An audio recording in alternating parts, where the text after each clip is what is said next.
From the studios of the Bakersfield Californian, it's time to open up with real people and real talk about real stuff.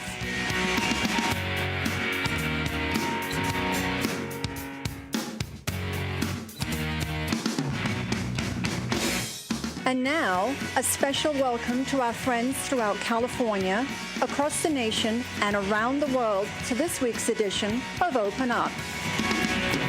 Hi, everybody. Yes, good morning. I'm Tina Miller. And I'm Don Clark, your favorite pair on the air. Yes, welcome to Open Up today. Don, who's watching us? Well, hey, a little shout out today when Yes. Vanessa Claridge there said our viewers around the world. How about a special hello to you folks in Egypt that are watching? Oh. So glad you join us. And then down in Brazil, Yes. all of you folks down there in South America, glad to have you with us. And Yes. in Norway. So we've kind of got the Oh. globe sort of spotted there. We could put pins in the map, and there you'd be. So kind of a muggy day here in Bakersfield. Hope you're having beautiful weather wherever you are. Yes, so thank you for joining us today.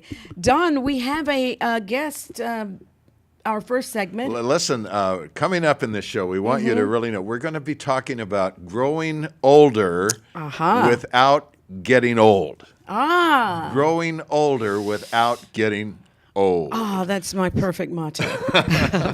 So we've got a guy that really knows how to do that and how to stay young inside no matter what your chronological age. Where has he been hiding, Don? Well, I dug him up. Excellent. I've been a friend for many years. But, you know, Wow. Here in America, we're coming up just not a couple days away from our 4th of July, where we celebrate our independence and the fight that brought us this freedom and the struggle to keep it. It's an ongoing experiment here in America. Sometimes we fail, but we're still trying to succeed. Sometimes we get off the path and forget our origins, but we're going to try to reaffirm some of those today. And to do that, we just have a guy that just, boy, does he know America and does he know American history. He's fought for this country. He's been in battle. He's been in danger and knows what it is to see others lay down their lives and be willing to lay down his own. So what a privilege to welcome Larry Hallam here. And what Larry is really known for, perhaps most famously, most recently here in Kern County, is his incredible leadership of the We the People competition. And he's done that out in Arvin, a 95% Hispanic community, but he's taken those kids and they have learned more about the Constitution, American history than most native-born Americans. And he has taken those teams consistently to all the way to state competition and sometimes all the way back to the national competition. So, Larry, thanks for being with us. And what we want to do today is just kind of go back because you know our origins, and why don't we start as a place with the character of George Washington, our first president. He fought the colonial, led our colonial troops to victory in this battle for independence. He presided over the Constitution Convention and then became our first president. He is such a pivotal figure, the indispensable man in American history. Tell us about him. I think George Washington, Don, Tina, was an amazing man in that he was chosen to lead the American Army, and we didn't have much of a Navy, but he was interesting, had fought before as an American in the British Army, and then when he was chosen as the outstanding commander of the Allied troops, the American troops, I just got back from Normandy, so that slipped in there. It was an amazing person because he didn't always succeed in his military battles, but his character, which was just molded at Valley Forge and beyond, kept the American troops together. And it was a type of guerrilla warfare because we didn't do very well in open battles.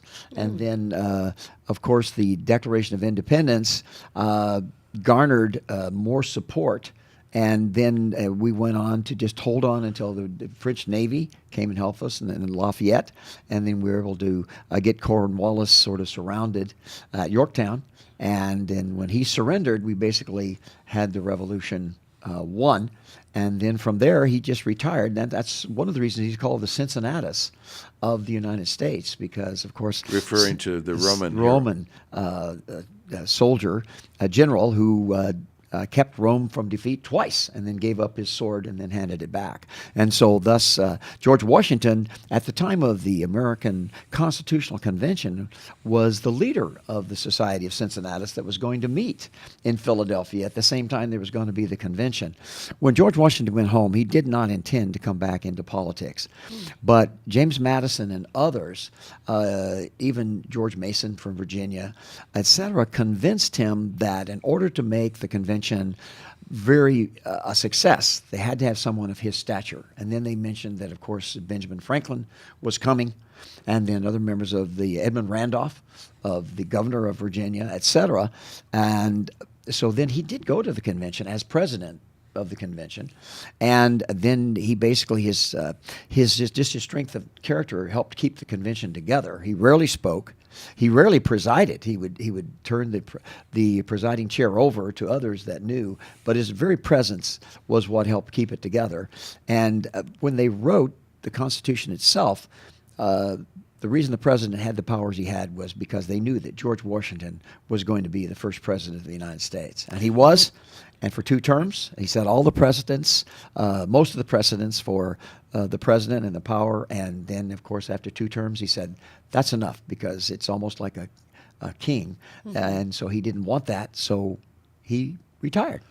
Larry, it's ironic, isn't it, that he not only had to fight the British, he had to fight Congress just to try to get to the support to keep the battle going. That's right, because Congress really controlled his every move, and that was one of the weaknesses of the Articles of Confederation, was that the states had more power than the national government, and it was very difficult. They had no power to raise troops. They had no power to tax.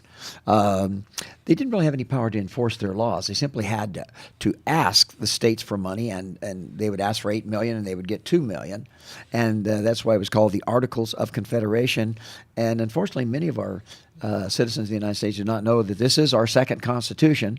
The Articles of Confederation was too weak, and the King of England had been too strong, so they came up with a federal system, which is like the tale of Goldilocks and the Three Bears. You know, Papa Bear's porridge, and then the King of England was too hot, and then Mama Bear's porridge, the Articles of Confederation, was too cold, and the new federal government was the baby bear's porridge. Right. It was just right. You know, Tina, it's ironic, isn't it, that when you compare and contrast what's going on in our current race for the presidency, I mean, here, I don't know, how many are there now? 20 scrambling for that office? 12. And all the money that's going to be spent, and contrast that with a man who didn't want to be president and yet was a man of such character and such stature that the leaders themselves said, this is the man that has to be president. And, you know, against his will, drew him into the office. Larry, isn't that a... You know, some people would say, because some of the books that have been written, Christian books about George Washington, because when George Washington became president, they brought in some of the Americans, Indians, who had fought with the French. And they said, we want to meet this great leader because we fired point blank at him.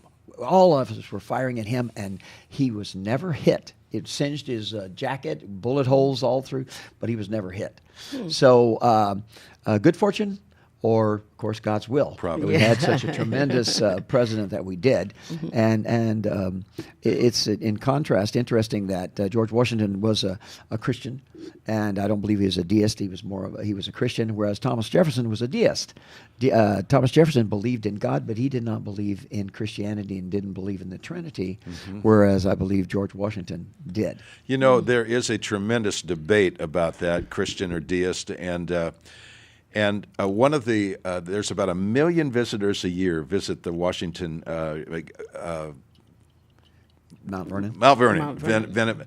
And the curator, the overseer of Mount Vernon, said the single question that's most asked about Washington is, what was his religion? And he tasked 2 people to go through all of the known archives, all of the research, and answer that question. And it's called Washington's God. And that is now the official book of Mount Vernon to answer the question, was he a Christian or a deist? And the answer was, it is an understandable error to think that Washington was a deist because of some of the ambivalence of things that he said. But in fact, when you look at the whole record, he was very much a follower of the Lord and a Christian.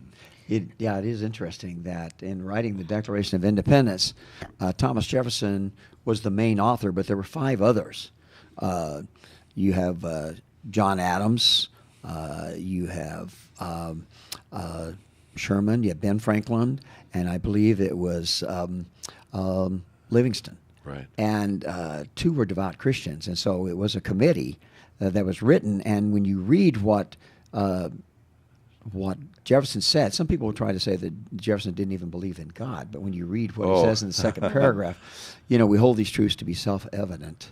So he believes in absolute truths. Oh, yes. Yes, that all men are Jefferson. created equal. So if Yeah. you have a creation, you have a creator. Yeah. And equal mean equal in political values. And some later on in discussing that, they would say some men are not born to be horses and other men born in the saddle to ride them. And then when you go on to what he had to say, that all men are created equal, that they're endowed by their creator with certain unalienable Yes. rights, that among these are life, liberty, and Jefferson said the pursuit of happiness. Now, Yeah. John Locke, who he really read, said property. Yes. All right. Larry, we need to go to a break. Okay. Go ahead. Fantastic. More things coming out when we come back, right? About American history and Yes. how we came to the 4th of July. Yes. So thank you for staying with us.